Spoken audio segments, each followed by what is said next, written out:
We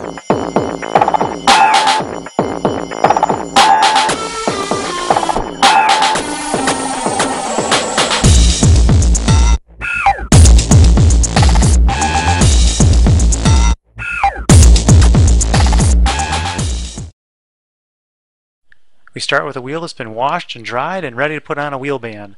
Wheel bands have two essential components. One is a mounting track. This mounting track is a continuous piece that can mount anywhere from 4 to 5 or 6 wheels. It also comes bundled into 4 individually cut pieces for each individual wheel. It's a little easier to work with when you're mounting on the wheel. It's closer to the wheel size and easier to handle. Next component is the color insert. They snap in. There's a variety of colors to use: red, green, white, blue. We have them all. We have an alcohol prep pad to wipe the wheel surface down that we're going to bond the wheel band onto. We have a little application tool to help press the wheel band into place on the outer rim of your wheel. Finally, we need a knife or some kind of cutting instrument to cut the length of the wheel band to the proper size to fit the wheel. You'll score the wheel band or cut it off with a pair of snippers. For proper wheel band installation, surface preparation is essential.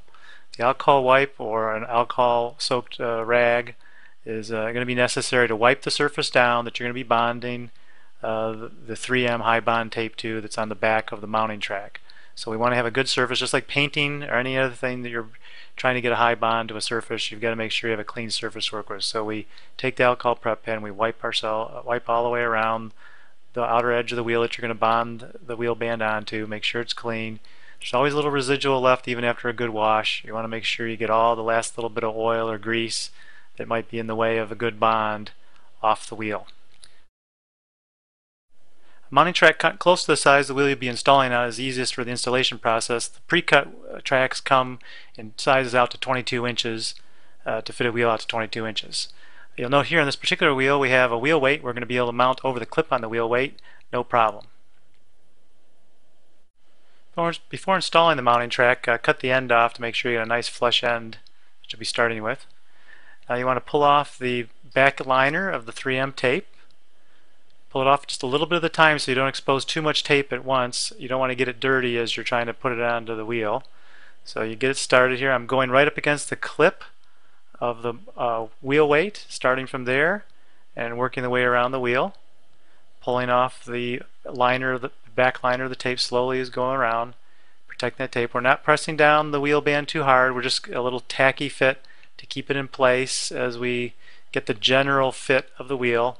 We'll come back later and press it down harder once we know we've got it in the shape we want, to make sure we get a nice round fit on the wheel.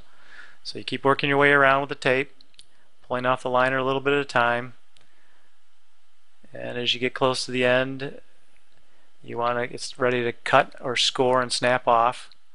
So you get your cutting tool. Before you put it in place, you want to check and see how it's fitting. You got it all lined up well. You got the right length there, and then make your cut. If you use a knife, you'll want to score it and bend it back and forth, and it'll snap off. Or you can use like a pair of pruning shears or snips. It cuts off real well that way too. So you break it off to the right length. We're on the other side of the wheel weight clip right now. So what's happening is the height of the track is about the height of the clip of a wheel weight. Okay, we're going to do one final check to make sure it's on there the way we want it, nice and round. This is a point where you can pick it up gently, and since it hasn't been tacked down all the way, you can kind of pick it back up a little bit and reposition it to make sure it's the way you want it. We're now ready for the insert. The insert is going to be mounted opposite the ends of the mounting track. So the end of the insert is opposite the end of the mounting track. This self-reinforces the two ends of the insert and reinforces the two ends of the mounting track. The mounting track is about the height of a wheel weight clip, so we can go right over the clip and the insert bridges right across there, and we come around and we get to the length we want to get to. We pull out our trusty knife or a cutting tool again. Again, the knife does not come in the retail kit. You're going to supply your own knife or cutting tool. What we'll do is we'll score the end of the insert. If we want to go a little bit longer, that'll put a little bit longer and put a press fit on it. That'll make it look really difficult to see the seam of the color insert. If you want to leave it a little bit short so you can pop a knife or something back in there to take the insert out, color insert out easily, if you want to be switching colors, that's a good idea too. So it's kind of your preference. This one's being a little bit long, so we're going to pop it in there and then go back and work our way in and snap it into place. And we get a nice press fit on this job here. Looks good. We're ready for the last step, which is make sure everything's in place. We go back over the insert, make sure it's been properly snapped into the mounting track all the way around. At the same time, we're pushing down to make sure the tape is bonded well to the wheel. This means we can drive off down the road at whatever speed limit the police will let us drive at. We're ready to go. You want to give a day or two before you go through a car wash, but basically this wheel band is ready to rock and roll.